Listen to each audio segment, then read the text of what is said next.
ini Bapak Ibu, mengapa? Mungkin masih ada pertanyaan juga, mengapa P5 itu perlu untuk dilakukan? Yang pertama adalah sebagai salah satu sarana Bapak Ibu guru hebat. Sarana apa? Tentunya adalah sarana untuk pencapaian profil pelajar Pancasila yang memberikan kesempatan Bapak Ibu kepada peserta didik untuk mengalami pengetahuan sebagai penguatan karakter sekaligus untuk belajar dari lingkungan sekitarnya. Yang kedua, dapat menginspirasi peserta didik untuk berkontribusi bagi lingkungan sekitar. Dan yang ketiga, sebagai sarana mendorong peserta didik menjadi pelajar sepanjang hayat yang kompeten, berkarakter, dan berperilaku sesuai dengan nilai-nilai Pancasila. Ini Bapak Ibu yang perlu saya luruskan. Jadi terkait dengan P5 ini ternyata di lapangan itu berdasarkan hasil evaluasi pelaksanaan tahun pertama itu masih banyak terjadi miskonsepsi Bapak Ibu. Jadi harapannya sebetulnya P5 itu bisa sifatnya adalah mendahulukan, di sini kan ada ya karakter untuk belajar dari lingkungan sekitar. Jadi kita kontekstual Bapak Ibu, kemudian kita basisnya itu didasarkan dulu pada kearifan lokal yang ada di sekitar sekolah Bapak Ibu. Jadi sebetulnya tidak perlu sih jauh-jauh untuk pelaksanaan P5, karena saya yakin setiap daerah, setiap tempat itu punya kearifan lokal, punya sumber daya sekolah yang bisa digunakan nantinya sebagai sarana untuk pelaksanaan P5 Bapak Ibu. Ya, saya ambil contoh sederhana Bapak Ibu, mungkin nanti di akhir slide saya juga ada apa gambarnya. Saya punya dampingan misalnya sekolah PAUD ya Bapak Ibu, ada salah satu dampingan saya yang jenjangnya PAUD. Sekolah PAUD atau jenjang PAUD ini letaknya di daerah Grobogan, Jawa Tengah Bapak Ibu. Nah, di Grobogan, Jawa Tengah itu kan Bapak Ibu pasti mungkin ada sebagian besar yang tahu di situ ada yang namanya Bleduku ya Bapak Ibu. Bleduku itu nanti ada apa ya semacam kalau orang Jawa itu bilangnya seperti kalau air mendidih itu kan ada semacam apa ya rongga-rongga air itu. Nah, anak-anak itu kan salah satu pengenalan adanya kebinekaan sosial budaya yang ada di daerah masing-masing. Maka salah satu proyek profil pelajar Pancasila atau P5 yang dilakukan pada PAUD tersebut itu berkaitan dengan mengenalkan anak bahwa di daerah sekitarnya itu ada yang namanya Bleduku. Kenapa kok bisa dinamakan Bleduku? Nah, itu dibuat semacam miniaturnya Bapak Ibu. Jadi bukan membawa si anak ke Bledukunya, tidak, tetapi itu karena kan usia usia PAUD itu kan belum ini ya Bapak Ibu, apalagi Bleduku itu tempatnya dalam tanda kutip agak bahaya kalau anak tidak dalam ini pengawasan orang tua. Maka dibuatlah miniatur untuk memperkenalkan Bleduku dengan memanfaatkan apa yang ada di sekitar sekolah.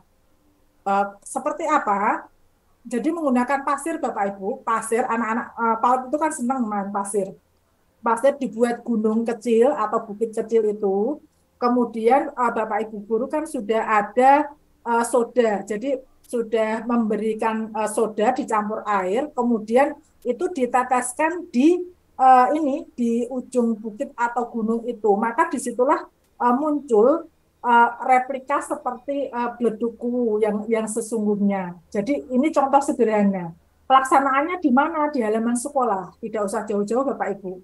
Jadi optimalkan potensi yang ada di sekolah. Lalu tadi luar biasa ada yang dari Demak ya Bapak Ibu. Saya kebetulan kemarin waktu mendampingi Bapak Ibu yang di jenjang PAUD, itu juga ada yang P5-nya betul-betul memanfaatkan potensi lokal yang ada di daerahnya. Jadi saya yang tadinya tidak mengenal namanya ada jamu, namanya jamu curut Bapak Ibu. Kalau orang Jawa curut itu kan anak tikus yang kecil. Nah, ini ternyata nama jamu ini ada di daerah Demak Bapak Ibu. Jamu curut. Kalau di Semarang itu ada jamu jun. Nah, ini juga mengenalkan berkebinekaan globalnya. Nah, jadi sehingga anak-anak tahu karena jamu curut itu sendiri juga sudah tidak banyak ada atau dijual di apa namanya di pasar. Maka anak-anak itu dikenalkan. Oh, ternyata ada keanekaragaman jamu saja macam-macam. Sederhana Bapak Ibu, tapi itu sudah masuk di P5. Jadi bukan jamunya, tapi nanti prosesnya. bagaimana anak itu nanti bisa bekerja sama sampai menghasilkan jamu tersebut. Karena sebetulnya penekanan proyek pada profil pelajar Pancasila itu pada prosesnya Bapak Ibu, bukan pada produk. Ini yang seringkali masih miss di lapangan. Jadi yang ditonjolkan malah di produknya, tetapi prosesnya kurang. Jadi ibaratnya seperti ini Bapak Ibu, ketika Bapak Ibu menetapkan tema misalnya terkait dengan kewirausahaan, lalu anak-anak nanti ada misalnya semacam market day, menjual hasil dari proyeknya. Jadi sebetulnya yang dinilai bukan produk hasil yang dibuat anak, tetapi bagaimana proses gotong royongnya itu muncul, proses kreativitasnya itu muncul, itulah sebetulnya yang dinilai untuk P5-nya. Nah, berikutnya Bapak Ibu, miskonsepsi yang kedua terkait dengan proyek profil pelajar Pancasila, itu seringkali menganggap bahwa proyek profil ini merupakan integrasi dari seluruh mapel. Padahal bukan Bapak Ibu. Jadi ketika Bapak Ibu itu menjadi fasilitator proyek, Bapak Ibu tidak lagi sebagai guru mapel. Jadi sifat dari P5 ini sebetulnya adalah lintas disiplin ilmu. Nah, ini yang perlu kita pahami bersama. Karena saat awal saya misalnya memberikan materi webinar ini masih ada ketakutan. Aduh Bu Nina, nanti saya gimana ya, mapel saya kok nggak ada di proyeknya, dan bagaimana nanti saya jadi kurang jam dan sebagainya. Tidak Bapak Ibu. Jadi sekali lagi P5 itu bukan integrasi mapel, tetapi merupakan lintas disiplin ilmu. Dan ketika Bapak Ibu itu menjadi fasilitator proyek, posisi Bapak Ibu tidak lagi sebagai guru mapel Bapak Ibu. Nah, itu yang perlu saya luruskan. Di samping tadi, jadi kita optimalkan untuk pemanfaatan potensi yang ada di sekitarnya. Nah, kemudian yang ketiga Bapak Ibu, nanti juga ada pada slide saya, pada saat evaluasi tahun pertama, hal yang masih perlu ditingkatkan itu adalah peran atau kontribusi dari orang tua siswa dan masyarakat sebagai bagian dari pusat pendidikan ketika pelaksanaan P5. Jadi sebetulnya jangan sampai P5 itu justru memberatkan sekolah dari sisi biaya, memberatkan siswa dari sisi biaya, tetapi justru mencari proyek-proyek itu yang kreatif, inovatif, kemudian disesuaikan temanya, tetapi tidak memakan banyak biaya Bapak Ibu. Contoh sederhana yang diterapkan di salah satu SD dampingan saya, itu ada yang namanya detektif sampah. Itu kan temanya sudah masuk tema lingkungan. Detektif sampah. Apa itu Bu Nina detektif sampah? Ya, jadi anak-anak itu jadi detektif sampah ketika dia menemukan sampah, itu diambil, kemudian dimasukkan ke tempat sampah sesuai dengan fungsinya. Misalnya di sini ada tempat sampah organik, di sebelahnya ada anorganik.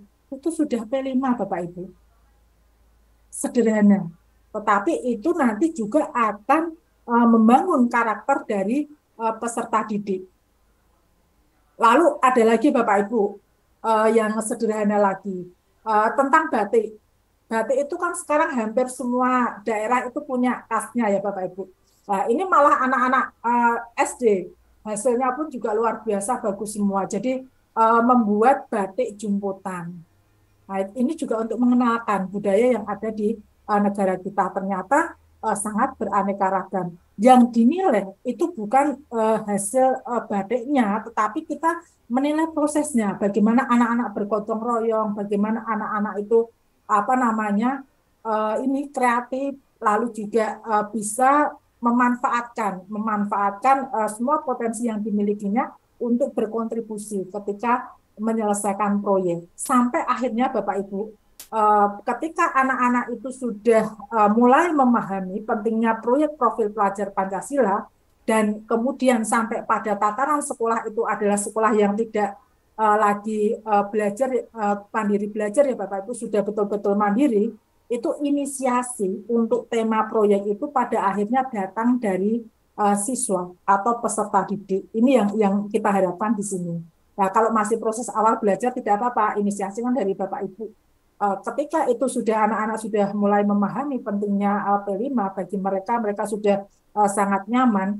Salah satu sekolah saya pada akhirnya ide itu berasal dari peserta didik.